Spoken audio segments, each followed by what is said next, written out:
धन्यवाद। Short notice पे आप सब आए। राजनीतिक हलचल पिछले 12 घंटों में बहुत तेज हुई है प्रदेश की, और राजनीतिक सरगर्मियों को देखते हुए जिस तरीके से 3 एमएलए नायब सैनी जी की सरकार से अपना समर्थन वापस लिया है, आज हरियाणा प्रदेश की सरकार जो मेजॉरिटी लेकर 2 महीने पहले आई थी उससे कम हुई।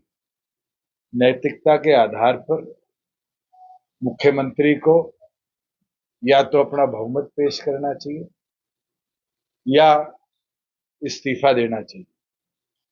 और वहीं दूसरी ओर पर हम आग्रह भी करेंगे और लिखित में भी महामहिम से आग्रह करेंगे कि इस गवर्नमेंट को दोबारा, क्योंकि 3 विधायकों ने लिखित तौर पर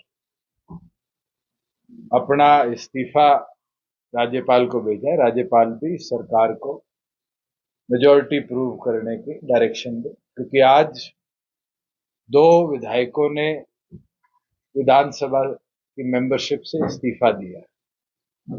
88 एमएलए आज हरियाणा विधानसभा के 3 गवर्नमेंट से समर्थन वापस कर चुके। 2 वो विधायक थे जो उस समय गवर्नमेंट के पास उनके समर्थन में। 5 विधायकों का कम होना सरकार के समर्थन से ये प्रूव कर देता है कि आज सिंपल मेजॉरिटी के आंकड़े से सरकार बाहर। मैं तो आज यही मांग करता हूं कि मुख्यमंत्री नैतिकता के आधार पर अपना इस्तीफा देने का काम करे। मैं कल मुख्यमंत्री का बयान किसी चैनल पे देख रहा था जहां वो हंस हंस कर ये कह रहे थे कि ये आज वहां कुछ लेने गए हैं, यहां कुछ लेके 4.5 साल बैठे थे, इसके बारे में भी वो बताने का काम। और मैं एक चीज कहना चाहूंगा, हम जब तक सरकार के साथ कभी इस तरह के हालात नहीं मिले जहां मनोहर लाल जी और मुझे इस तरह की कोई घटनाक्रम देखने को मिली हो कि किसी ने समर्थन विड्रॉ किया। आज उन लोगों का कांग्रेस के साथ जाना ये दिखता है कि भारतीय जनता पार्टी किस तरीके से कमजोर हुई है। जो 11 कमल खिलाने की बात करते हैं वो आज कितने कमजोर। और वही दूसरी ओर पर नेता विपक्ष ने कल तीनों को समर्थन के साथ एक प्रेस कॉन्फ्रेंस करी।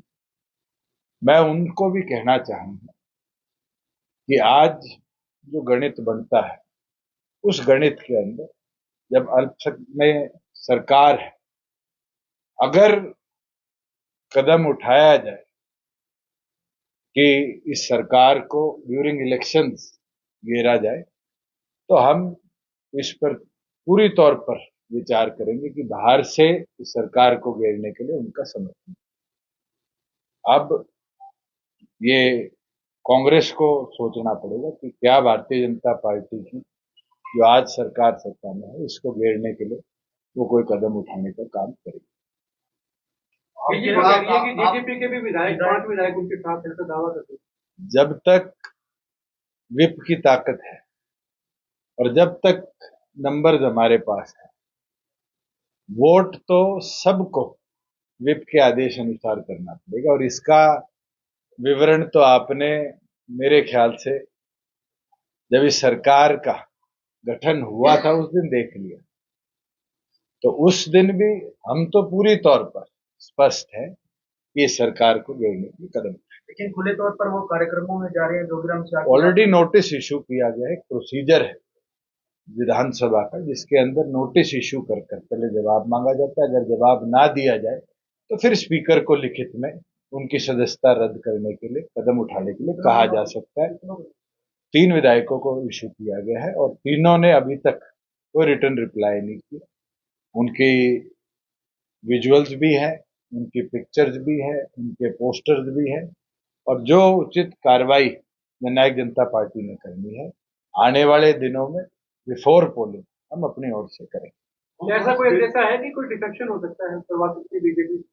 अगर कोई इस्तीफा देता है तो उसके ऊपर है। पार्टी विरोधी गतिविधि का रिकॉर्ड आज हमारे पास, और पार्टी विरोधी गतिविधि के अंदर जिसने भाग लिया है उसके विरुद्ध एक कानून है, और उस कानून के तहत हम जल्दी स्पीकर को भी मिलेंगे और उनसे आग्रह करेंगे कि इनके खिलाफ कार्रवाई। कौन से विधायक हैं? आप वो हम पे छोड़ दें। बीजेपी ये कह रही है कि शायद बीजेपी का कल्चर है, प्रोसेस में ही आपको लगता है 6 महीने निकालते हैं। इसके अंदर प्रोसेस में हमारे पास हाईकोर्ट का भी रास्ता है, और हाईकोर्ट और सुप्रीम कोर्ट ने निरंतर डायरेक्शन दिए हैं, चाहे हिमाचल का केस हो चाहे महाराष्ट्र का केस हो, कि टाइम बाउंड मैनर के अंदर लेजिस्लेटिव बिजनेस को पूरा करने के कार्य को विधानसभा को करना। बीजेपी कह रही है सर कि मार्च में अविश्वास प्रस्ताव लाए थे जो गिर गया था, तो 6 महीने में आ जाए। अविश्वास प्रस्ताव भारतीय जनता पार्टी की पिछली सरकार के विरुद्ध था। नई सरकार बनी, वो अविश्वास प्रस्ताव उस सरकार के साथ साथ ही समाप्त हुआ। नई सरकार आज के दिन गठित हुई है, उसके विरुद्ध अविश्वास प्रस्ताव लाया उस दिन एक रैली जननायक जनता पार्टी की थी, हमने समर्थन किसी का नहीं किया। मैं आज ऑन रिकॉर्ड कह देता हूं कि अगर अब फ्लोर टेस्ट होगा तो हमारे प्रत्येक विधायक पार्टी के आदेश पर विप के साथ सरकार को घेरने के लिए वोट। आपने कहा कि जब तक आप लोग साथ थे तो ऐसी कोई स्थिति नहीं बनेगी, नेतृत्व परिवर्तन होने के बाद तो क्या तो बीजेपी ने नेतृत्व परिवर्तन किया वो संभालने वो फेलियर है। मैं तो एक दिन नहीं बारी बारी कहता हूं। जब नया मुख्यमंत्री पहली कैबिनेट के बाद कहता है कि 94 दिन का प्लान बना है, तो इसका मतलब तो उनने पहले मन बना रखा है कि वो 94 दिन के मुख्यमंत्री है। और ये तो ऑन रिकॉर्ड है, चंडीगढ़ की किसी आपके बीट के साथी से निकाल लीजिए कि फर्स्ट फुल कैबिनेट मीटिंग के बाद आकर नए मुख्यमंत्री का बयान था कि हम तो 94 दिन का प्लान लेकर आए। और उस दिन यह साबित हो गया था कि कितने कमजोर शासक वो रहेंगे और कितने कमजोर नेतृत्व के साथ प्रदेश चले। और आज भी मैं आपको बता सकता हूं कि निरंतर फील्ड का दौरा हम कर रहे हैं। मंडियों में जिस तरीके से आज के दिन गेहूं पड़ा है, सरसों पड़ा है, 22 दिन से ऊपर हो गए जहां सरसों की पेमेंट नहीं हुई, 17 दिन से ऊपर हो गए जहां गेहूं की पेमेंट नहीं हुई। ये दिखाता है कि किसान विरोध में कितना इनने काम किया है, कमजोर करने का जो प्रयास किया है, और मॉनिटरिंग का फेलियर है। सिस्टम तो ऑटोमेटेड हमने बनाया था। 4 साल क्यों नहीं दिक्कत आई जब पेमेंट 48 घंटे में दी गई? 4 साल क्यों नहीं दिक्कत आई कि उठान टाइम बाउंड मैनर में किया गया? आज भी उचाना में 10 लाख बैग्स गेहूं के पड़े हैं। तो ये फेलियर दिखता है कि मॉनिटरिंग नहीं है, और मॉनिटरिंग ना होने की वजह से इस तरह की दिक्कत फार्मर्स। कल के घटनाक्रम से लोकसभा चुनाव पे कितना असर देखते हैं?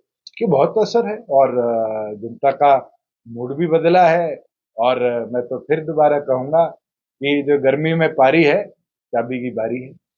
और जिस तरीके से श्रीमती नैना चौटाला जी के नामांकन में हिसार की जनता ने जोश दिखाया है, ये दिखाता है कि हिसार दोबारा हरियाणा की आवाज को चुनेगा और हरियाणा की आवाज को पार्लियामेंट में जगह देगा। और इस राष्ट्रीय सोच को जो बारी बारी लाया जाता है, जो हरियाणा की आवाज को दबा देती है, गूंगे बहरे सांसद पार्लियामेंट में भेजती है, कहीं ना कहीं उनको जवाब देने का समय। नायब सिंह सैनी ने सिरसा में कहा है कि सरकार अलग में बेशक है लेकिन कोई तरह की कोई दिक्कत नहीं। चलो, मुख्यमंत्री ये तो मान गए कि आज वो कमजोर हो चुके, और ये कमजोरी मानने वाला मुख्यमंत्री मुझे लगता है नैतिक आधार पर प्रदेश का नेतृत्व करने लायक नहीं। कल बीजेपी के प्रवक्ता कह रहे थे मोदी साहब आएंगे तो लहर आएगी हरियाणा में। 400 की बात करते थे, पिछले 12-13 दिनों से तो छोड़ गए, तो लहर कहां गई? आज तो मंगलसूत्र की बात होती, और वो दोनों लोग मंगलसूत्र की बात कर रहे हैं जिनके शायद घर में भी सदस्य ना तो मंगलसूत्र पहनता। तो अभी जो सरकार की क्राइसिस आ रहा है तो लेकर आपकी से बात, जैसे आप कह रहे हैं कि कांग्रेस जा सकते हैं, कांग्रेस को समर्थन कर सकते हैं। मैं आपके माध्यम से कहता हूं, ना मुझे बात करने की जरूरत, अगर करंट रेजीम को मेजोरिटी प्रूव करनी पड़ी तो जननायक जनता पार्टी विप भी जारी करेगी और करंट गवर्नमेंट के विरोध में विप को जारी। कांग्रेस के साथ भी जा सकती है बीजेपी? मुझे किसी के साथ जाने की जरूरत नहीं है। आज के दिन ना कांग्रेस के साथ जाने की जरूरत, ना बीजेपी के साथ जाने की। मगर करंट सरकार को घेरने के लिए अगर समर्थन विपक्ष के अंदर एकता होगी और करना पड़ा तो हम करें।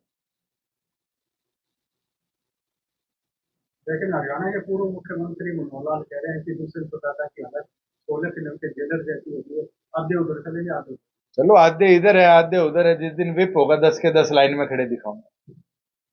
और ये चीज तो विप की ताकत को शायद प्रेस के साथियों ने बड़े अच्छे तरीके से 13 तारीख को विधानसभा में देखा कि जैसे ही चर्चा शुरू हुई तो जेलर का आदेश आया और जेलर के आदेश में 5 के 5 बाहर थे, नहीं थे तो बताओ। और पूरी वोटिंग तक पार्टी के आदेश को फॉलो किया। अगर आप पार्टी के सिंबल पर जीते हो तो पार्टी के आदेश का नेतृत्व आपको पूरा करना पड़ेगा। अगर आपको पार्टी छोड़नी है तो आप इस्तीफा दे सकते हैं, इस्तीफा देकर विधायक पद से इस्तीफा दीजिए और अपनी पार्टी की अपनी जो नई सोच की गतिविधि जनता देखती है, कौन किसके मत पे जीता और कौन किसके मत से चला और आज वो कहीं और अपनी इच्छा जाहिर करता है। जनता उन लोगों को समझती है। मेरा तो इतना बोलना जरूरी है कि जब तक इस विधानसभा का टेन्योर है अक्टूबर 28 तक हरियाणा प्रदेश में अगर कोई विधायक जननायक जनता पार्टी के सिंबल पे जीता है, विधानसभा की प्रक्रिया के अंदर उसको पार्टी का बेट फॉलो करना। कोई ऐसी संभावना है कि भाजपा फिर से बीजेपी के साथ? बिल्कुल नहीं। मैं ये चीज कई बार स्पष्ट कर चुका हूं और इससे ज्यादा मुझे स्पष्टीकरण देने की जरूरत है। अगर हम 11 सीटों पर चुनाव रखने का मनोबल रखते हैं, चाहे वो कांग्रेस हो, एक उपचुनाव और 9 लोकसभा लड़ रही है और गठबंधन में एक सीट उनमें दूसरी पार्टी आम आदमी की, चाहे वो लोकदल हो जिसने अपने शायद 6 उम्मीदवार उतारे हैं, चाहे वो बसपा हो जो उपचुनाव नहीं लड़ रही। सिर्फ जननायक जनता पार्टी हरियाणा में वो दल है जिसने 10 के 10 कैंडिडेट्स लोकसभा में उतारे और करनाल उपचुनाव के लिए भी अपना उम्मीदवार उतारा है और मजबूती के साथ 11 के 11 चुनाव आज लड़ा।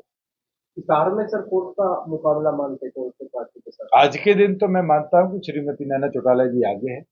आज जो परिस्थिति बन रही है, महिलाओं का जो समर्थन उनको मिल रहा है, महिला शक्ति जो पंचायती राज के तौर पर हमने बढ़ाई है, विकसित करी है, राशन डिपो देकर उनको रोजगार के अवसर दिए हैं, बढ़ चढ़कर महिलाओं का नेतृत्व श्रीमती नैना चौटाला जी के साथ आ रहा है और वही हिसार की परिवर्तन के अंदर अपनी ताकत बनेगा। और आने वाले दिनों में आप देखेंगे, आज के दिन 8,37,000 महिला वोटर्स शायद हिसार के अंदर है और उनका नेतृत्व और हरियाणा की आवाज बनकर पार्लियामेंट में जाकर, जैसे 14 से 19 तक मुझे नेतृत्व मिला था, हिसार चुनेगा और मजबूती के साथ नैना चौटाला जी को अपना सामने। वीरेंद्र सिंह कांग्रेस में चले गए, कांग्रेस में जाके फिर रूठ गए वो कांग्रेस में। ये कोई घटनाक्रम आज का नहीं है, ये घटनाक्रम कई बार हुआ।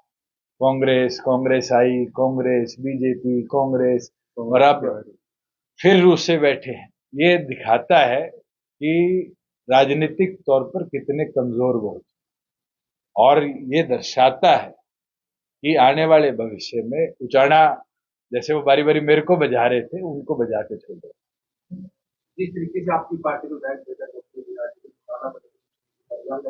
जो राजनीति के अंदर इस तरह की शब्दावली का इस्तेमाल करते हैं, जनता उसको समय समय पर जवाब देती है। मुझे इससे ज्यादा किसी के बारे में कुछ बोलने की जरूरत नहीं आती।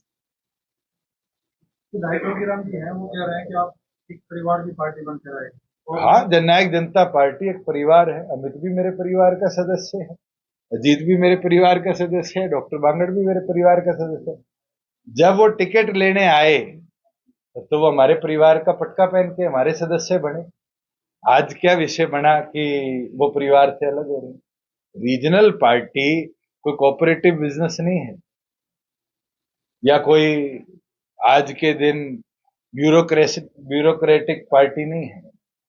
एक परिवार है और इस परिवार में नयों को भी अवसर मिलता है। क्या उनको ये घबराहट है कि नए युवा लोग वहां पर नेतृत्व करने को तैयार हैं? करवाया आज इस तरह की टिप्पणी करते तो उनको 5 साल पुराना दौर भी याद करना चाहिए। को पकड़कर झंडा ले